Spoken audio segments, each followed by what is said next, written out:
El teléfono me sacó de golpe del sueño, su timbre agudo cortando el zumbido constante del tubo de oxígeno. Lo busqué a tientas con los dedos tiesos por la vía intravenosa pegada a mi mano. Mamá, la voz de Isidora, estalló en mi oído alta y temblorosa. ¿Por qué no me dijiste que no podíamos vender la casa de playa? Parpadeé mirando el techo, tratando de asimilar sus palabras. Mi hija ni siquiera preguntó cómo me sentía. No mencionó la neumonía que me tenía aquí desde hacía una semana. Fue directo al grano, o mejor dicho, al derrumbe de todo. Les dijeron a los compradores que no están a mi nombre. Siguió con la voz quebrándose entre rabia e incredulidad. Tenía los contratos listos. Iban a transferir el enganche hoy. ¿Ahora dicen que pertenece a un fideicomiso? No dije nada. A través de la delgada pared del hospital oía el arrastre lento de la enfermera de turno haciendo sus rondas. El olor a desinfectante se pegaba al aire. Alejo un poco el teléfono de mi oreja, mientras la voz de Isidora subía de nuevo. ¿Sabes lo vergonzoso que es esto? Tenía gente aquí celebrando. Se detuvo de golpe, pero ya era tarde. Lo imaginé al instante ella, con un vestido nuevo, copa de champán en mano, amigos alrededor llamándolo su herencia adelantada. Ella no tenía idea de que yo sabía que este momento podía llegar. 12 años atrás, Ramiro había insistido en poner la casa en un fideicomiso, su seguro silencioso contra un día como este. ¿Me estás oyendo? Siquiera exigió. Te estoy oyendo, respondí con calma. Bueno, arréglalo, espetó, y la línea se cortó. Por un largo rato, miré la pantalla en blanco del teléfono con el pulso firme de una manera que la habría sorprendido. No estaba enojada, todavía no. Estaba segura. Deslicé el teléfono sobre la bandeja junto a la cama y me hundí de nuevo en las almohadas. Afuera de la ventana, el cielo del amanecer empezaba a aclarar. En algún lado, Isidora andaba de un lado a otro haciendo llamadas, tratando de deshacer un error que ni siquiera entendía todavía. Y yo ya sabía que esto era solo el primer paso. La vida había sido tranquila antes de esto. Mis días eran predecibles caminatas matutinas por el barrio, tardes leyendo noches, con el murmullo de la radio de fondo. La casa de playa había sido mi refugio, un lugar donde Ramiro y yo habíamos volcado el alma años atrás. Isidora también la adoraba antes. Pasaba veranos enteros allí, de adolescente tirada en la terraza, con un libro o riendo con amigos en las olas. Pero algo cambió en ella en los últimos años. Sus charlas empezaron a sonar como las de Ignacio, llenas de frases como apalancamiento de activos y potencial de liquidez. Aprendí a sonreír y dejar que esas palabras pasaran de largo pensando que eran solo plática. Entonces llamó Domitila. Su voz era baja, deliberada, como siempre cuando quería que la escuchara bien. Me dijo que los registros del notario confirmaban lo que ya sabía: el fideicomiso de Ramiro estaba intacto. La casa no se podía vender por nadie más que yo, y solo bajo términos específicos que él mismo había escrito. Debería haber sido un alivio, pero no lo fue. El numerito de Isidora con la herencia adelantada no era solo un impulso, era un anuncio público. La gente hablaría, y cuando la vergüenza se disipara, sabía que empezaría a buscar otra entrada. Casi oía la voz de Ramiro en mi cabeza diciéndome que no la subestimara. Él siempre iba 2 pasos adelante, por eso existía el fideicomiso. Pero Ramiro ya no estaba, y la responsabilidad de proteger lo que habíamos construido recaía solo en mí. Esa noche en el hospital miré el techo escuchando el pitido tenue del monitor cardíaco. La fiesta de Isidora había sido su jugada inicial. Que los compradores se fueran era solo un tropiezo temporal para ella. Volvería tal vez no por la casa, sino por algo más que creyera suyo. La enfermera entró a checar mis signos vitales, tarareando bajito el único sonido en la habitación. Cerré los ojos, ya dándole vueltas a las posibilidades en mi mente. Para cuando saliera de este hospital, necesitaba estar lista para lo que viniera. Todavía veo a Ramiro sentado en la mesa del comedor la noche que firmamos los papeles del fideicomiso. La carpeta del abogado estaba abierta entre nosotros, las páginas apiladas con orden su letra en los márgenes. Se recargó en la silla, cruzó las manos y dijo en voz baja: «No le digas a nadie, especialmente a Isidora. La gente cambia cuando huele el dinero». En ese momento pensé que era demasiado precavido. Isidora era nuestra única hija. Tenía su carrera, su casa, su familia. ¿Por qué le importaría lo que habíamos apartado para después? Pero Ramiro tenía un don para leer a la gente que yo no. Había crecido viendo a sus propios hermanos despedazarse por la herencia de sus padres y no iba a dejarme desprotegida. El fideicomiso no era solo para la casa de playa. Ramiro había metido varios activos más bajo su paraguas, un portafolio de bonos municipales manejado con cuidado y un 20% de acciones en la librería histórica del centro, un lugar que amaba desde sus días de universidad. Hasta había escrito contingencias, asegurando que el fiduciario yo fuera la única autorizada para decidir. Ningún cónyuge, ningún hijo, ningún representante familiar podía anularlo. En ese entonces todo parecía puro trámite. Ahora acostada en esta cama de hospital, entendía la visión que requería. El numerito de Isidora con la casa no era algo aislado. Era la primera grieta en una puerta que intentaría empujar una y otra vez. El pensamiento no me enojaba tanto como me enfriaba el alma. Ramiro había hecho su parte en vida. Ahora me tocaba a mí guardar lo que quedaba. Alcancé el bloc de notas en el cajón junto a la cama y empecé a escribir una lista de memoria de cada activo en el fideicomiso. No para compartir, no para explicar, solo para verlo todo en un lugar. Era un mapa, y los mapas no son para cualquiera. Subrayé el último ítem 2 veces casa de playa, no transferible sin aprobación del fiduciario. Luego dejé el bolígrafo y doblé el papel con cuidado. Isidora podía armar cuantas fiestas quisiera. No iba a cruzar esa línea. Para cuando me dieron de alta la fiesta, ya se había convertido en un escándalo local. Las fotos todavía andaban circulando en línea. Isidora, parada frente a un letrero de bienvenidos al siguiente capítulo, con copa de champán en alto, su sonrisa un poco demasiado forzada. Intentó borrarlas de su cuenta, pero el internet no olvida, y tampoco la gente que se siente engañada. Los compradores, una pareja que Ignacio conocía de sus eventos de networking, al parecer se fueron temprano una vez que les llegó la llamada de Domitila. No solo estaban avergonzados, estaban furiosos. En su versión, Isidora les había hecho perder el tiempo paseándolos como si tuviera derecho a cerrar el trato. Esa furia se extendió rápido. Empecé a oír de conocidos que habían visto las fotos y escuchado los chismes. Herencia adelantada se convirtió en humillación prematura. La gente que antes le sonreía cálidamente en el pueblo ahora meneaba la cabeza. Me llamó 2 veces ese primer día en casa. No contesté. Los mensajes de voz eran una mezcla de súplicas. Podemos arreglarlo si solo firmas los papeles, y enojo cortante. Me estás haciendo quedar mal a propósito. Pero yo no estaba haciendo nada. No tenía que hacerlo. El daño era obra suya. Fue una amiga vieja de la iglesia quien me dijo que había visto a Isidora e Ignacio en el centro vestidos de business casual, entrando a un banco. Ese detalle se me quedó grabado. Isidora no se rendía fácil, solo cambiaba el blanco. Si la casa estaba fuera de alcance, ya andaba buscando la siguiente brecha.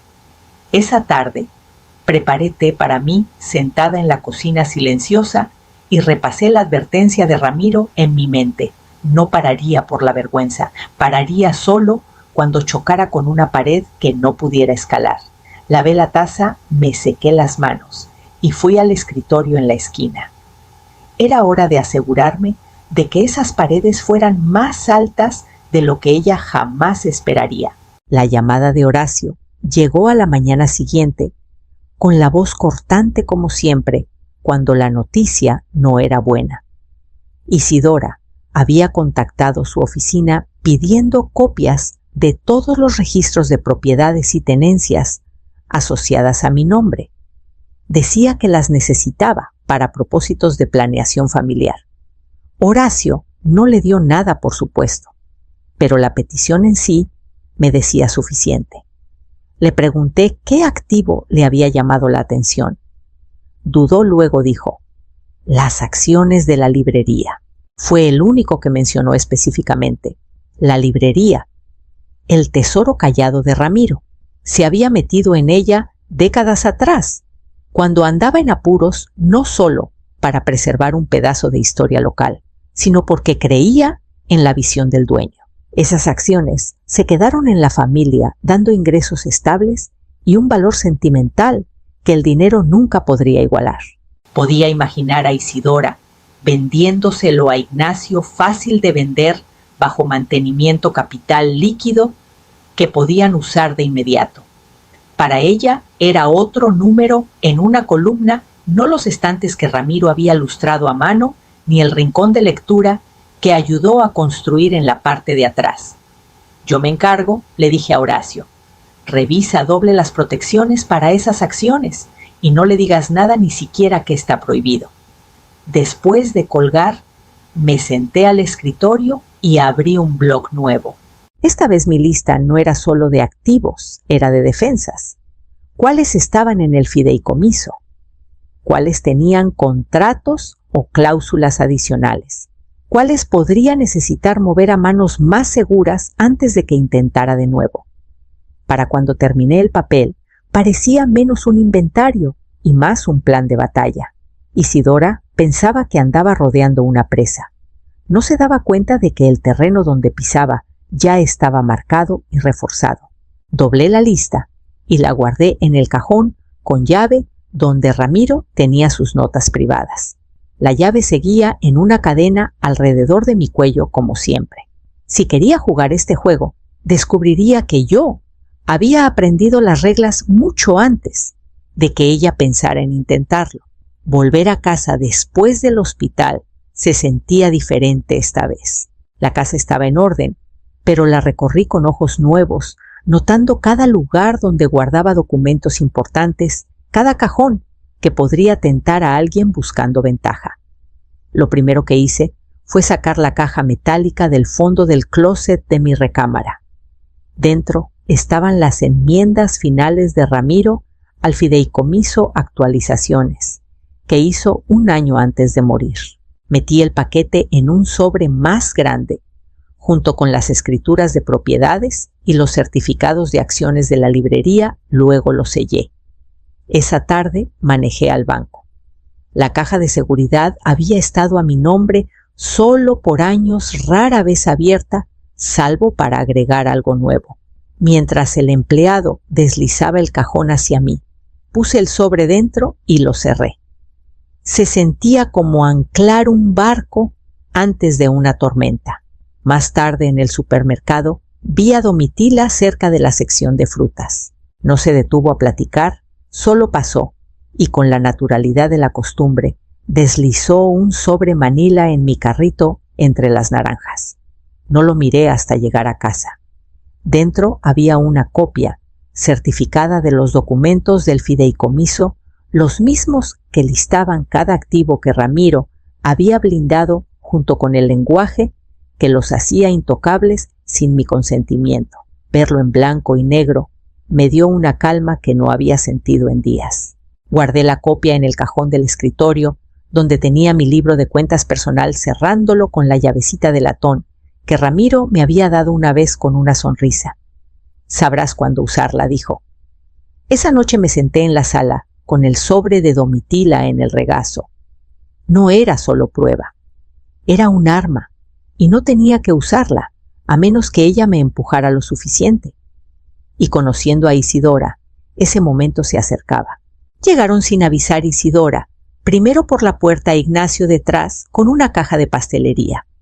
Ofreció una sonrisa tensa mientras la ponía en la encimera. «Pensamos que te vendría bien, algo dulce», dijo como si fuera una ofrenda de paz. Nos sentamos en la mesa de la cocina los tres mientras preguntaban por mi recuperación en términos vagos. No tardó en cambiar la charla. «¿Sabes?», empezó Isidora, trazando el borde de su taza de café con el dedo. «Debe ser agotador. Mantener toda esta casa a las otras propiedades. A tu edad mereces menos preocupaciones». Ignacio entró suave. «Hemos estado platicando cómo podríamos ayudarte a simplificar las cosas. Si quisieras liquidar algunos activos, nosotros nos encargamos del proceso. Asegurarnos de que sea rápido y fácil para ti». Escuché asintiendo como si describieran el clima. Las palabras eran suaves, pero la corriente debajo era clara. Querían que aflojara el control. «Es generoso», dije al fin, cruzando las manos sobre la mesa. «Lo pensaré». No era una promesa, pero bastó para que siguieran hablando. Pasaron a cuentos de los nietos eventos próximos, el tipo de plática que intenta limar asperezas. Pero los ojos de Isidora seguían desviándose al escritorio en la esquina, el del cajón con llave. Cuando al fin se fueron, la caja de pastelería seguía sin abrir en la encimera. Vi su auto alejarse, el destello de la mano de Ignacio gesticulando animado sobre algo. Arriba abrí mi cuaderno y agregué una línea nueva bajo la lista de defensas: apelación directa por liquidación, rechazada. Era la primera vez que lo pedían tan directo. Eso significaba que el siguiente movimiento sería menos cortés. La llamada de Domitila llegó justo después del desayuno. Su tono era más afilado de lo usual, sin el calor fácil que reservaba para charlas triviales. «Tu hija intentó transferir las acciones de la librería esta mañana», dijo. «Firmó tu nombre en el formulario de autorización». Por un momento solo sostuve el auricular, dejando que sus palabras se asentaran. Falsificar mi firma no era un error, era una decisión deliberada y calculada. El banco lo atrapó de inmediato, siguió Domitila. Las firmas no coincidían, y la oficina de Horacio fue notificada antes de que nada avanzara. Para cuando hablé con Horacio, ya tenía una copia del documento falsificado. Esto, dijo seco, es más que suficiente para una carta de cese y desista. Si intenta algo así de nuevo, escalamos. Asentí sin dudar. Ambos sabíamos que dejarlo pasar solo invitaría al siguiente intento. Esa tarde hice unas llamadas discretas mías. 2 miembros de la Junta de Preservación Histórica del pueblo me debían más de un favor, y la librería era uno de los monumentos más protegidos del distrito. En horas se redactó un aviso reafirmando que ningún cambio de propiedad podía ocurrir sin revisión de la Junta y aprobación del fiduciario. No era solo un blindaje legal, era público. Cualquiera que investigara la propiedad vería su camino bloqueado a la vista de todos. Pasé el resto del día en mi escritorio con la copia del fideicomiso de Domitila extendida frente a mí. Mi pluma trazaba las cláusulas que Ramiro había insistido en lenguaje que ahora se interponía entre Isidora y todo lo que pensaba poder tomar.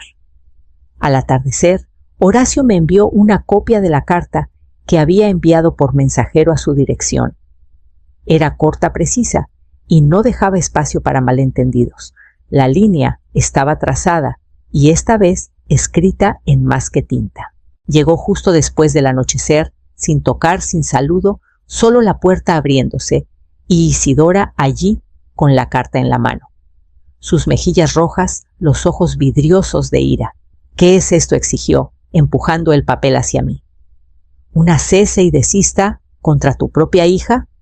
Me quedé sentada en el sillón dejando que sus palabras golpearan el aire y cayeran.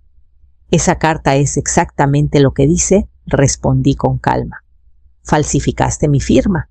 Eso es un delito, Isidora». Rió corto y amargo. «Siempre has tenido que controlarlo todo. Soy tu única hija y prefieres dejar que se pudra antes de dejarme usarlo. Usarlo, dije, no es lo mismo que desmantelarlo. Ramiro y yo pusimos salvaguardas por una razón. ¿Acabas de probar por qué?» Su cara se torció al oír su nombre. «Papá no habría...» Lo hizo, interrumpí. «Cada cláusula en ese fideicomiso, cada candado en esos activos fue él. Yo solo cumplí mi promesa de mantenerlo». Por un largo rato, la habitación estuvo en silencio, salvo por su respiración aguda e irregular. Miró alrededor, como si las paredes pudieran ceder a su favor. Pero no había nada aquí para ella. «Te vas a arrepentir», dijo al fin con voz baja y tensa. «Tal vez», respondí, «pero no esta noche». Arrugó la carta en su puño, giró sobre sus talones y se fue sin otra palabra. Escuché el taconeo rápido de sus pasos en la acera, luego el portazo de su auto. No me moví hasta que oí el motor desvanecerse en la distancia. Solo entonces me levanté, crucé al escritorio y abrí el cajón. Los documentos del fideicomiso yacían exactamente donde los dejé intactos e intocables, y sabía exactamente qué necesitaba hacer después. A la mañana siguiente llamé a Horacio y le pedí proceder con la medida final que Ramiro había delineado una vez, pero nunca necesitamos remover a Isidora como beneficiaria contingente.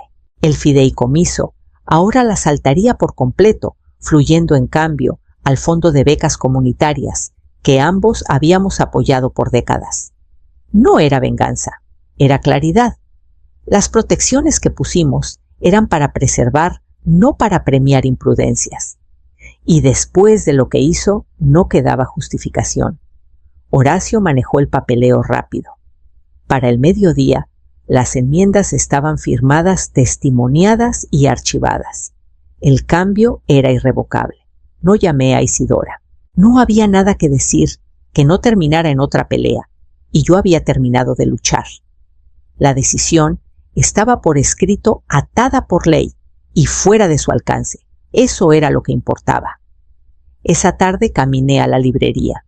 El dueño, un hombre que Ramiro había guiado años atrás, me saludó con el mismo calor de siempre.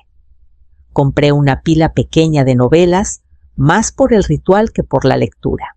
Mientras estaba en el mostrador, sentí una certeza callada. Asentarse este lugar, como la casa de playa, permanecería intacto mientras yo lo decidiera.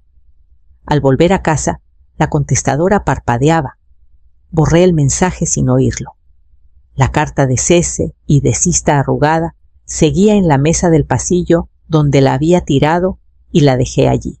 Preparé una cena sencilla, me senté en el sillón junto a la ventana y dejé pasar la noche sin prisa ni preocupación.